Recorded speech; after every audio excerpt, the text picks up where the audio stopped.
بسم الله الرحمن الرحیم. به نام الله مهربان و بخشاینده. ستایش بر الله پروردگار تمام جهانیان. سلام و درود بر پیامبرش محمد صلی الله علیه و سلم و بر خانواده و همه یارانش. در رویدادهایی که امروز در وطن دوست داشته ما سوریه میگذرد، من وظیفه خود میدونم که این سخنان را همچون یک پیام صمیمی به ملت خود رسانم، به آن مردمی که همیشه با سختی ها مبارزه برد و هیچگاه از عقیده و اصول خود دست نکشید. مردممان که برای آزادی و شرفش عزیزترین چیزهایش را قربان کرد، امروز در صف اول در بین ملت هایی که برای عزت و شرف مبارزه میبرند قرار دارد. مردممان برای آزادی قیام کرد و با قربانی های کلان و پیروزی ها نائل شد. حتی امروز هم مردم آماده است که برای عزت خود مبارزه برد، حتی اگر زیر خطر باشد. ای ملت شرفمند سوریه، امروز ما در روبروی یک چالش نو در مرکز یک جنگ قرار داریم. جنگی که برای نگاه داشتن وحدت کشور، شرف مردم و پایداری ملتمان است.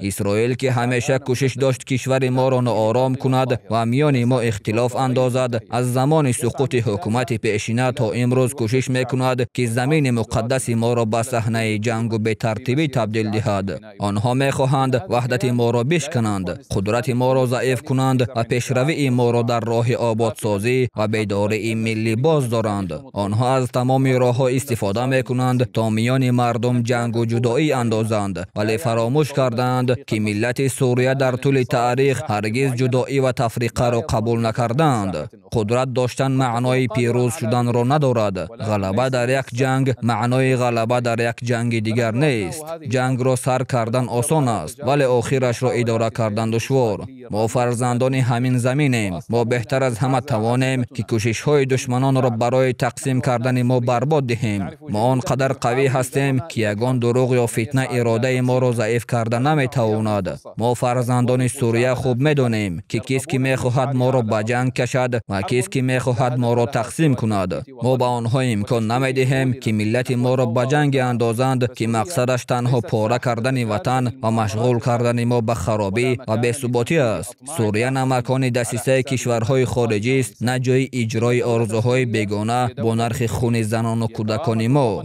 در پیام خودم میخواهم به طور مخصوص برادران دروزی ما را یادآور شوم که قسم جدا نشونده این وطنند. سوریه هیچگاه اجازت نمیدهد که میان فرزندانش جدایی که نه جنگ باشد. ما به شما اطمینان میدهیم که حمایت حقوق و آزادی های شما از مهمترین وظیفه های ماست. ما هر گونه تلاش را که شما را به طرف دشمن کشیدن میخواهد یا بین ما جدایی اندازد رد میکنیم. ما همه در این سرزمین شریکیم. ما نمیگذاریم که یگان گروه چهره زیبا و گوناگون رنگ سوریه را خراب کند. دولت سوریه با تمام اداره هایش و راهبرانش با اراده و جدیت وارد وضع در سویدا شد برای قطع کردن برخوردهای که بین گروه های مسلح در آنجا و منطقه های اطراف برخاستند. این جنجال ها از اختلاف های کهنه سرچشمه گرفتند. به جای آن که مردم به دولت در آرام کردن وضع کمک کند، گروه های جنایتکار پیدا شدند که قانون را پایمال میکنند و به سر و سامانی عادت کردند و درگیری ها را شدت میدهند. راهبران همین گروه ها همانهایی هستند که ماها از گفتگو با دولت سرپیچی کردند، منفعت شخصی خود را از منفعت وطن بالاتر گذاشتند و در روزهای اخیر به مردم بیگناه ضرر رساندند.